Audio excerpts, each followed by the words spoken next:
Jero bulan Ramadan urang aya zakat fitrah. Ieu teh mudabdabun puasa urang teh bainas sama wal ardi. Di tengah ngaganteng moal waka diangkat mun can dikaluarkeun zakat. Kaluarkeun zakat naik ka luhur. Zakatna 3 liter setengah. Beasna nupang bagus dah disiapkeun. Keutamaan bagi jelema nu deuk balik ka Jawa Tengah, balik ka Jawa Timur, memeh bulan, memeh lebaran, ngazakatlah di lembur masing-masing. Sakali deui urang ibadah nu utama. Ulah sok ngomongkeun ngadenge ka RT di lembur, sia ngontrak di dieu ngising kieu di dieu ngazakat di ditu, hawa nafsu. Lain kitu ieu mah keur nuduhkeun bener-bener ibadah nu mantep.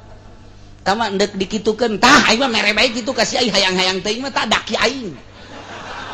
Aing mah ditu deuk kitu bae sih. Urang keneh tah sia. Kurang keneh ka dieu saekeun. Sakali deui supaya mantap ibadah urang lain lalagaan kula mah sakadar nuduhkeun ulah ngadenge omongan-omongan tatangga jeung nu boga kontrakan supaya mantap. Tama dek mere bae besi emas mbak dek balik ke Jawa Tengah, balik ke Jawa Timur. Nah iya ngazakatna di ditu mun henteu ka lebaranna. Acana berangkat di dia tanggal 28 macet dek ka Jawa Timur, di Jawa Tengah lebaran di dinya ngazakat. Acana moal balik ka ditu moal dek di dieu we di dieu ngazakat. Eta kos kitu tah nu paling istimewa geus dicaritakeun nu istimewana bae geus tah kos kitu. Jadi ulah asa-asa guys. Dek balik ke Bandung, di Bandung ngazakat. Dek balik ke Surabaya, di Surabaya ngazakat. Acana kieu bae ieu mah, dek balik ke Surabaya barang datang ke jalan ka lebaranna datang ka ditu geus beres lebaranna teu ngazakat. Tolol sama budak. Bloon atuh tah mah. Ngazakat tetep. Iraha wajibna ngazakat pas malam takbir. Malam takbir, malam Minggu dah eta tah mulai ngazakat di dinya. Cenah abdi mah deuk diheulakeun bae 5 poe deui ka lebaran mangga. Acenah deuk 10 poe deui ka lebaran heug bae teh naon. Acenah deuk kuari bae encan. Encan kuari encan. Can asup puasana ge encan. Encan tah ieu zakat teh kos kitu zakat. Nu paling utama nama memeh ka masjid. Ndek ka masjid urang ngazakat di masjid. Allahu Akbar, Allahu Akbar, Allahu Akbar. Urang ngazakat. Luar biasa teteh. Berarti keur nyaritakeun Allah Maha Agung, Allah Maha Agung. Beas mah hina. Sapira 3 liter setengah. Hina, jelema hina, beas hina, baju hina, sepatu hina, mobil hina, dunia hina lantaran rusak. Nu agung mah Allah. Urang ngaluarkeun zakat ketika Allahu Akbar memeh ka masjid. Ngan hese tah mah kos kitu mah ja imamna ge geus diheula. Ka ditu pan make samping meneng ti bupati pan imamna ge atuh. Aduh. Eta imam blon. Nah, mending peting bae geus peting bae geus daripada dikena ka saha kiai ka mustahikna.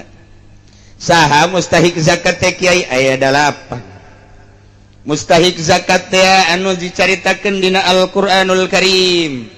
Innamas shadaqatu lil fuqara fakir. Dikeun ka fakir miskin. Dikeun ka miskin. Cenah ieu mah zakat teh deuk sabilillah, teangan tukang perang. Oh, di urang mah perang lagi henteu, anu perang melalui agama. Jelema nu dakwah melalui Al-Qur'anul Karim eta ge termasuk sabilillah cek Syekh Nawawi cek Imam Nawawi. Berarti kiai-kiai anu bener-bener teu boga gaji, bener-bener li'ilai kalimatillah nang ngadegkeun, nang tungkeun, ngaluhurkeun agama Allah eta ge geus termasuk sabilillah majasi. Teu naon. Kumaha cenah kuari mah endek ka pamarentah bae asal memenuhi syarat. Ai pamarentah teh asupna kana naon amil. Ai amil zakat teh anu kos kumaha anu memenuhi syarat. Sakumaha memenuhi syaratna hiji sain jelema tukang ngadataan.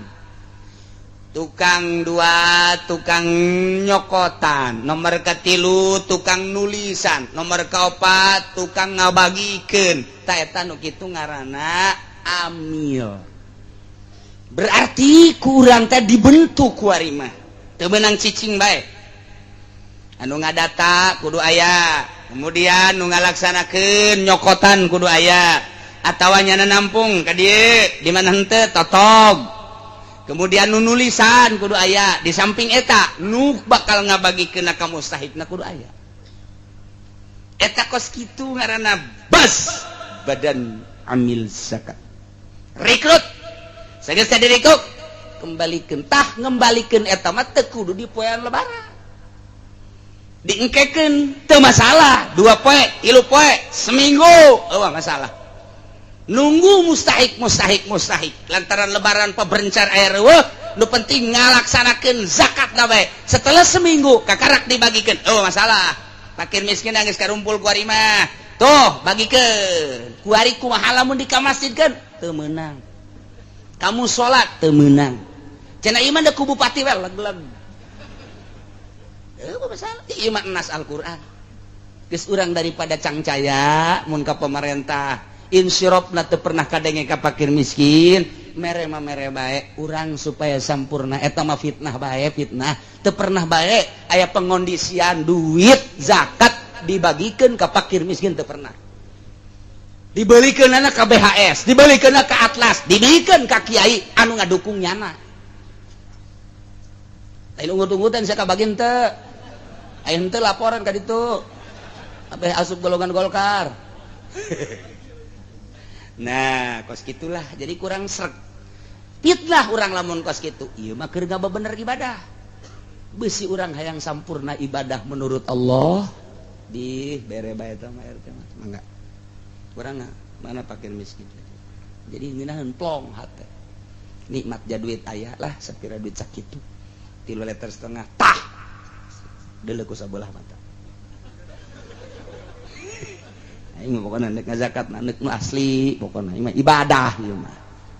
Kos kitu cenah kieu teu boga ngan boga sakikituna bae. Yakin henteu bakal insyrofkeunna. Lah cenah yakin teh yakin sabodongan kurang sampurna. Cuma masalah gula mah ngan nuduhkeun doang. Mun hayang sampurna langsung bae sebab eueuh kadengena pemerintah ngucurkeun ngabagikeun ieu zakat teh ka fakir miskin dibangunkeun doang, dibangunkeun eueuh teh dituna. Weh, cenah aya eta mah kieu uci mah cenah kurang maca kitab, dibacaan ku aing aya ge aya tafsir Murir.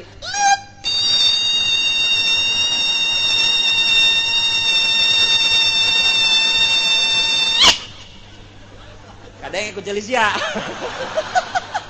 Aing ge baca kitab atuh je. Emang kumaha kitu aya nu nang tangan teu baca kitab cenah kieu uci mah. Bawa ka dieu sabaraha baca kitab. Aja dek diangkeun dijual ku aing. Sok sembarangan nas ieu mah nasnya ada ulah harumpak nas. Baca Fathul Muin. Baca Fathul Muin kurang kumaha. Eta teh Fathul Muin teh lain lalagaan. Nu atak lain lalagaan kumaha? Eta teh geus ditasawufkeun. Hartina Fathul Muin mah eta teh fikih geus semi tasawuf. Lain lalagaan nu matak masyaallah. Aya nu ngomong ulah bacaan Fathul Muin bae atuh maca kitab nu saejan. Mun deukeut aing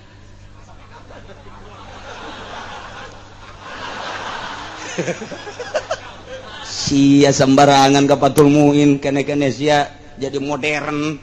Ya bisa aing mah moal kaluar ti Takrib, Riyad, Sapinah, Fathul Muin, Iqnatuh moal kaluar ti dinya. Geus, cenah tah tuh kudu teu baca kitab cenah meureun ki uci mah teu meunang aya nu ngamenangkeun.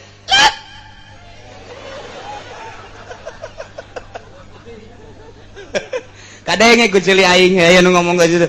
Teu maca kitab cenah ki uci mah teu ngamenangkeun. Ya, ka dieu sia datang ka aing, mun teu dicacak sia ku aing. Abeh teu waniun bae aing geus sieun mun didatangan ku nyana paan. Henteu ieu mah teu maksudna naon, maksudna supaya rapih doang. Ieu ibadah teh ka Allah. Kula mah kitu tah maksudna. Geus eueuh kepentingan ti partai, eueuh kula mah. Eueuh kepentingan ti organisasi, eueuh. Geus ditekadkeun kula mah Gusti hirup teh ieu mah hayang ngahibat ka Gusti ku salat ku ngaji titik geus lah. Batur deuk nurut sabodong deuk henteu sabodong geus bae.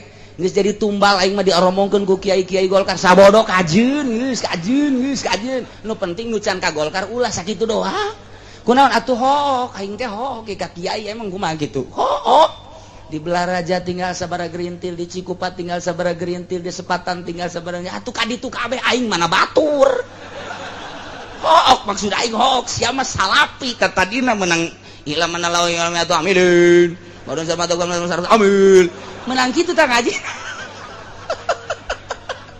kadenge kuceuli bae tah jatuh mana ya tun ieu menang teh urang ngomong ni menang kan sorogan kos kitu tah tanang kos kitu mah atuh ulah ngagelok ka ditu hook maksudna ieu mah lain nanaon lain hook masyaallah nu geus ge ajur tah ieu mah maksudna lain ih pugunya ah jeung deudeuh nya hook jasa ngadengekeun tu budak magang ngaji cenah aya 20-an alhamdulillah tilok ka mana nya magang ngaji senang hate barang kadenge kiai anu kuari mah cenah jadi tim sukses jaki sial amat maksudna naon teu hiri teu dengki atuh ulah nyana lah nu sejen bae lo sukseskeun nu sejen mah ulah magang ngaji bae hok aing teh lain syirik emang kumaha kitu ye tuh hok biasa ye barang sana bahasa ki soleh aya beta barang sana eta ku hok ulah jadi kos kitu ulah lah ieu mah atuh ngahalangan anu atuh dasar endek mandek bae nyana ge sanajan halang-halang atuh kumaha kakak bae kan ditu nama teh ieu mah keur carita bagusan coba ku urang ibadah urang geus tadi puasana kemudian zakatna komo cek Tuan Syekh Abdul Qadir mah deui aya zakat syariat aya zakat tarekat aya zakat hakikat haji aya haji syariat aya haji tarekat aya haji syariat panjang teh ini mun dibaca mah emang geus cukup puasana bae tadi dibagi zakat ge moal henteu kitu ngon leuwih rapih jasa ngabahasakeun syariat tarekat jeung hakikat kadanan urang nuturkeun eta teh ti Kangjeng Nabi atuh urang nu lempeng-lempeng cak Fathul Muin kitu bae lah masyaallah hiji beres tah jika ada kaliwat awas kemudian taraweh kukula teu dibacakeun kitab dina hadis tajul jamekna panjang teuing tarawehna urang 23 mimiti Kangjeng Nabi taraweh curung loba jelema taraweh deui Kangjeng Nabi brung ka 3 peuting Kangjeng Nabi di imah wakila ka 4 peuting jelema burung-burungan loba aduh cek Kangjeng Nabi rempan besi dipardukeun tah tidinya Kangjeng Nabi mah taraweh nyalira di bumi ku Sidi Abu Bakar didatangan Tuhan kunaon ieu teu ieu di kitab ieu mah dongengna doang ieu beusi engke panasaran bawa ieu kitabna ieu bawangan mayar aing duduiteun amat cek kiai emang kuari mah kitu kuduna lah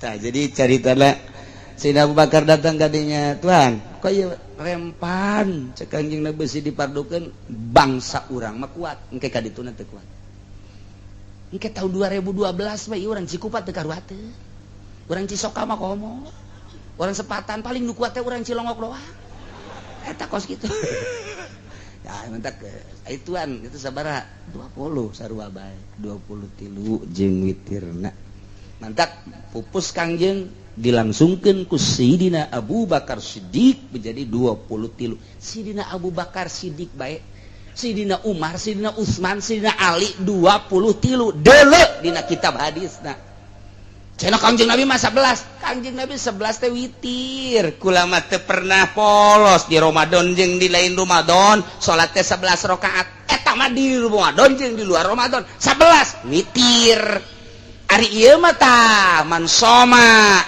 imanan wahtisaban jeung aya koma taraweh maknana 23 diteruskeun moal Sayyidina Abu Bakar 23 atuh sadegeun urang teh kapan alaikum bil khulafair rasyidin tuturkeun khulafair rasyidin atawa 2 bil ladaini Umar jeung Abu Bakar jeung Umar nu ngamimitian 23 Sayyidina Abu Bakar dilanjut ku Sayyidina Umar urang titah nuturkeun eta titah nuturkeun nu 2 titah nuturkeun nu 4 kok buah sa Muhammadiyah teh pemahamanana anu kurang geus kuari mah geus moal dicaritakeun pemahaman anu kurang mangga bae Muhammadiyah urang boga kitab nu utuh asli jasa silsilahna nyambung datang ka Imam Bukhari ti Imam Bukhari datang ka Kangjeng Nabi urang Kangjeng Nabi Muhammad sallallahu alaihi wasallam yakinkeun 23 ulah cangcaya wae nu ribut 13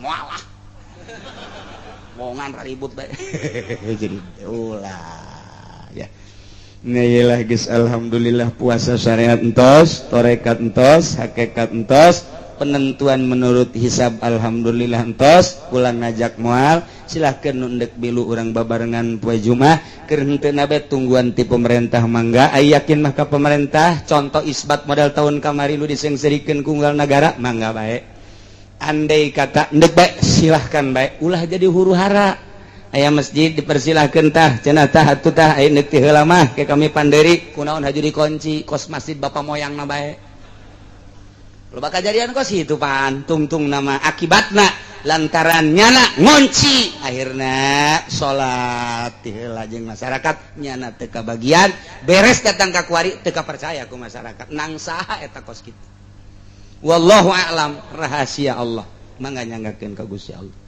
geus beres zakatna geus beres urang tarawehna cara urang menangkeun Lailatul Qadarna ulah dipake ka hayang urang menikmati be anugerah urang ibadah eta engke mulai muka tentang kitu Lailatul Qadar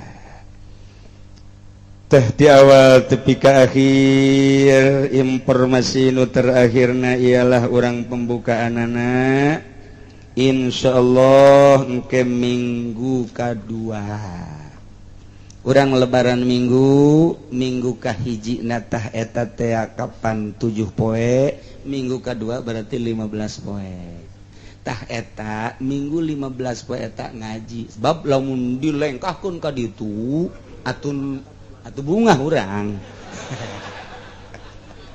panjang teuing jadi yang ke minggu pertama lebaran minggu kahiji natah 7 poe minggu kedua 15 poe urang insyaallah mudah-mudahan panjang umur urang ngaji deui sakumaha biasa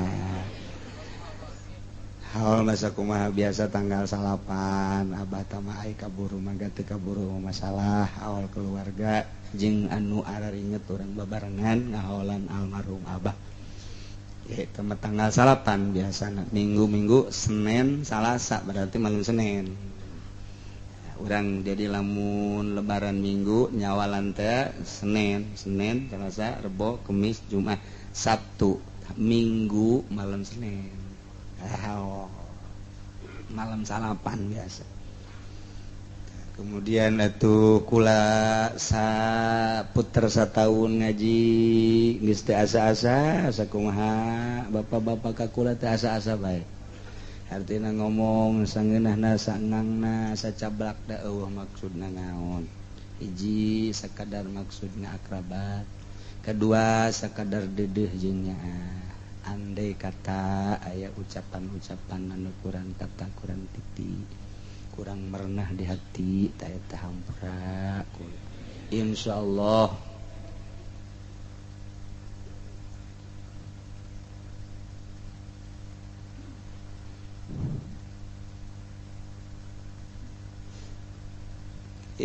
kula mah geus teu kudu dipenta deui jadi urang silih hampurakeun dina sajero sataun kula santri kula anu sogol keluarga kabeh bae urang silih hampurakeun jeung urang silih doakeun supaya urang kabehan aya dina ridho Allah Subhanahu wa taala.